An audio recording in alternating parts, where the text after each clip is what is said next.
உறவுகளுக்கு வணக்கம். அடிக்கிற வெயில்ல இந்த வெயில்ல எதையாவது உடலுக்கு உஷ்ணத்தை குறைக்கிற அளவுக்கு எதையாவது பழங்களை வாங்கி சாப்பிடலாம் அப்படின்னு பார்த்தா எல்லா பழங்களுடைய விலையுமே கூடுதலா இருக்கும். ஆனா இந்த வெயிலுக்கு விலை கம்மியா இருக்கக்கூடிய ஒரு பழம், மக்களுக்கு எளிதில் கிடைக்கக்கூடிய ஒரு பழம் அப்படின்னா அது தர்பூசணி.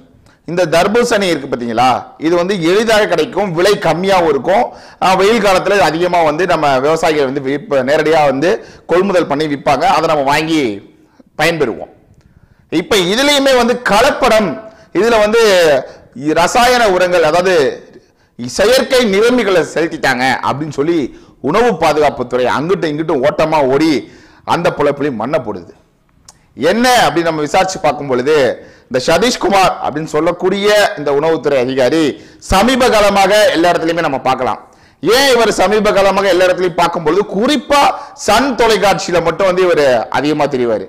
என்ன அப்படின்னு பாத்தீங்கன்னா, தயாநிதியோட ஒரு ஜெராக்ஸ் பிரிண்ட் மாதிரியே இருப்பார் பார்க்க, ஆனா அவர் கிடையாது.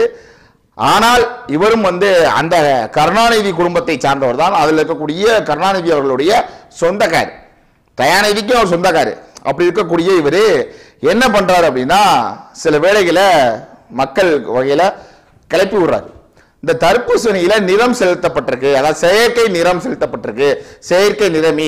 இந்த நிறமினால சவுப்பா இருக்க தர்பூசணி சாப்பிட்டா உடலுக்கு கேடு. இங்க பாருங்க, ஒரு பழத்தை வெட்டி அந்த பழத்தை தொடச்சி காட்டும் பொழுது அதுல இருக்கக்கூடிய சிவப்பு ஊட்டுது, இது சாப்பிட உகந்தது அல்ல அப்படின்னு ஒரு கேவலமான ஒரு வேலையை செய்யறாங்க.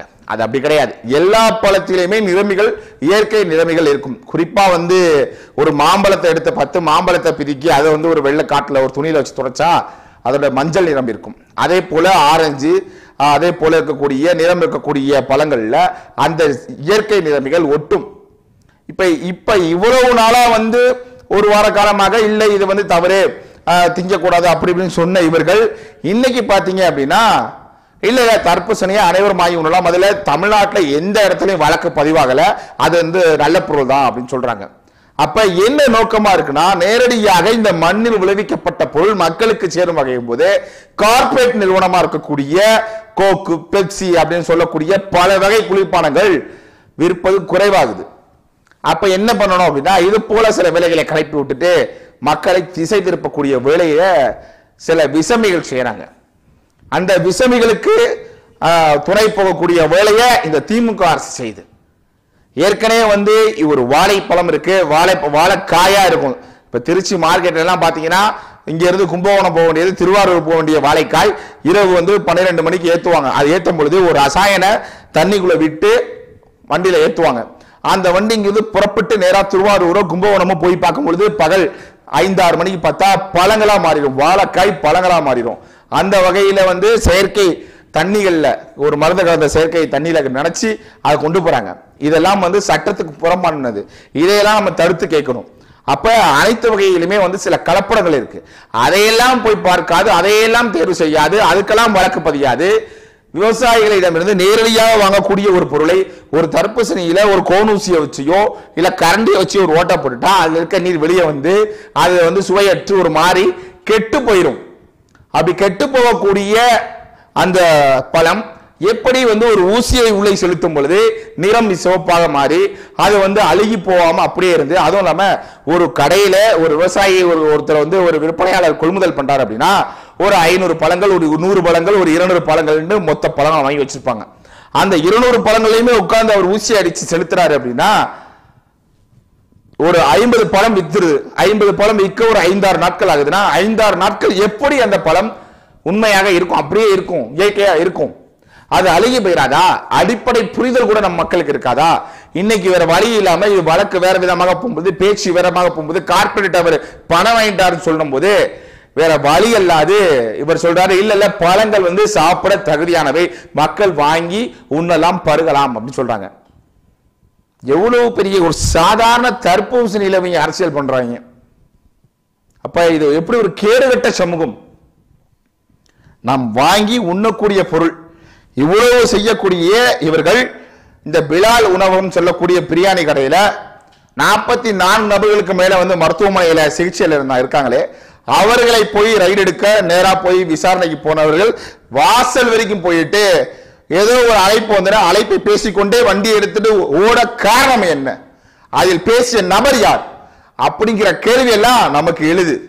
அது மட்டும் அல்லாது அதே இங்க இருக்கக்கூடிய செய்தி ஊடகங்கள் அந்த கடையில வந்து பாத்திரம் கழுவக்கூடிய நபரை எப்படி காட்டுது அப்படின்னா, ஒரு வடக்கை சேர்ந்த ஒருவர் எப்படி இருக்காரு அப்படின்னா, அதை கழுவாது துடைத்து வைக்கிறார். ஒரு ஒரு தட்டு கொடுத்துறீங்க, தட்டுல இலை போட்டுறீங்க, இலையில சோத்தை வைக்கிறீங்க, அந்த சோத்தை தின்னுட்டு அந்த இலையை குப்பையில போடும் பொழுது அங்க இங்கும் சிந்தி இருக்கிறத கழுவுவதற்கு எவ்வளவு நேரமாக போகுது? ஒரு பிரியாணியோட விலை எவ்வளவு? அதை சுத்தம் செய்வதற்கு கூட நீங்க நீர் செலவு பண்ண மாட்டீங்களா? அந்த நீரை பணம் கொடுத்து வாங்க மாட்டீங்களா? அப்ப இவர்களுடைய நோக்கம் என்ன? தொடர்ச்சியாக மக்களின் வாயில் வயிற்றில் அடித்துக் கொண்டு இவர்கள் லாப பெருக்கத்திற்காக மக்களை சுத்தலில் விடுவது. இதை தவிர வேற ஏதாவது இருக்குமா? வேற எதுவுமே இருக்காது. அதனால தயவு செய்து மக்கள் உணர்ந்துகிட்டு நாம எந்த பொருட்களை எல்லாம் வாங்கி உண்ணலாம், எந்தெந்த பொருட்களை எல்லாம் வாங்கி உண்ண முடியாது அப்படிங்கிறத ஒரு சிந்தித்து பார்க்கணும். விலை எளிதா கிடைக்கக்கூடிய ஒரு பழம்னா தர்பூசணி தான். மாம்பழம் கிலோ 80 ரூபா இருக்க போகுது. ஆப்பிளும் 180 ரூபா ஒரு கிலோ. 3ஆம் ரகம் ஆப்பிளும் 180 ரூபா ஒரு கிலோ. மாம்பழம் 80 ரூபா. கொய்யா ஒரு கிலோ 60 ரூபா. இப்படி விற்கக்கூடிய நேரத்தில் இந்த வெயிலுக்கு உகந்தமாக சூட்டை தணிக்கக்கூடிய ஒரு பழமாக தர்பூசணி பழத்தை நாம் பார்க்கும் பொழுது அது ஒரு கிலோ எவ்வளவு நம்ம வாங்க போறோம் சொல்லுங்க? ஒரு கிலோ பழம் எவ்வளவு இருக்கு? ஒரு பழம் அதிகபட்சம் எவ்வளவு இருக்கும்? 50 ரூபா, 60 ரூபா, 70 ரூபா, 80 ரூபா தான் ஒரு பழமே. அதுல அவ்வளவு வகையான நீர் சத்துக்கள் இருக்கு. அதுவும் இந்த நோன்பு முடிந்த வேளையில, குறிப்பா வெயில் ஆரம்பிக்கக்கூடிய இந்த காலகட்டத்தில் நம்ம அதை வாங்கி பயன்படுத்தி பருக போறோம். இதெல்லாம் தெரியாது, வேணுக்குமென்றே அதில் வந்து நிறமி செலுத்தப்பட்டிருக்கு, அது செலுத்தப்பட்டிருக்குன்னு விவசாயிகளுடைய வாயிலும் வயிற்றிலும் அடித்துக் கொண்டு என்ன செய்ய போகிறது இந்த அரசு? ஏன் மௌனம் காக்கிறது? இன்னைக்கு சொல்லியிருக்கீங்களா, ஏற்கனவே இருக்கக்கூடிய நிலங்களை, வாழைத்தோப்பா இருக்கக்கூடிய வாழை நிலங்களை அனைத்தையுமே பிளாட் ஆக்கியாச்சு. எங்கு பார்த்தாலும் பிளாட் ஆக்கியாச்சு. பிளாட்டை வந்து அதுல வந்து என்ன பண்றோம் அப்படின்னா, வாழை மரங்கள் வச்சதெல்லாம் வெட்டி சாச்சிட்டு அங்க வந்து முழுக்க முழுக்க வீடுமனைகளை கட்டி வைக்கிறோம். ஆனா நமக்கு நல்ல பழங்கள் வேணும். கொய்யா தோப்பு பிளாட் ஆச்சு, மாந்தோப்பு பிளாட் ஆச்சு, அரிசி விளைவிக்கக்கூடிய வயல் பிளாட் ஆச்சு. ஆனால் நமக்கு நல்ல உணவுகள் வேண்டும். எப்படி கிடைக்கும்? அப்ப இதெல்லாம் தயவு செய்து உணராது. நீங்க என்னதை செய்ய போறீங்க?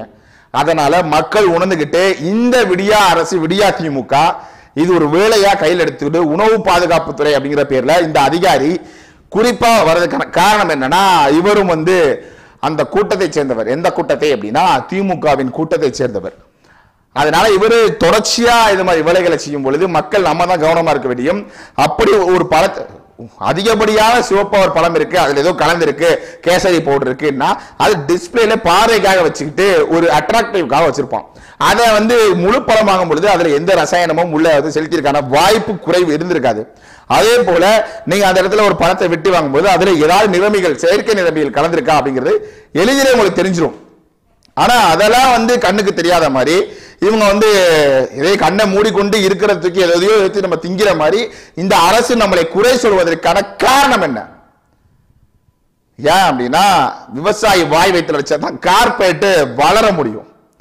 அதனால தயவு செய்து இதை கருத்தில் உணர்ந்துக்கிட்டு இந்த வெயில் நேரத்தில் அங்கங்க போட்டு விவசாயிகளோட வளர்ச்சிக்காகவும் தங்களுடைய தேவைக்காகவும் உடல் உறுதிக்காகவும் பழங்களை வாங்கி சாப்பிட்றதுனால தப்பு கிடையாது. விருப்பப்பட்டு தான் வாங்க போறோம். ஒரு பொருளை சாப்பிடும் பொழுது அது நல்லதா கெட்டதான்னு பார்க்காம திங்க போறோமா? அந்த அறிவு இல்லையா நமக்கு? ஆடு மாடு கூட ரொம்ப அழுகி போயிருந்தா அதை மோந்து பார்த்துட்டு புறம் தள்ளிட்டு போகும்.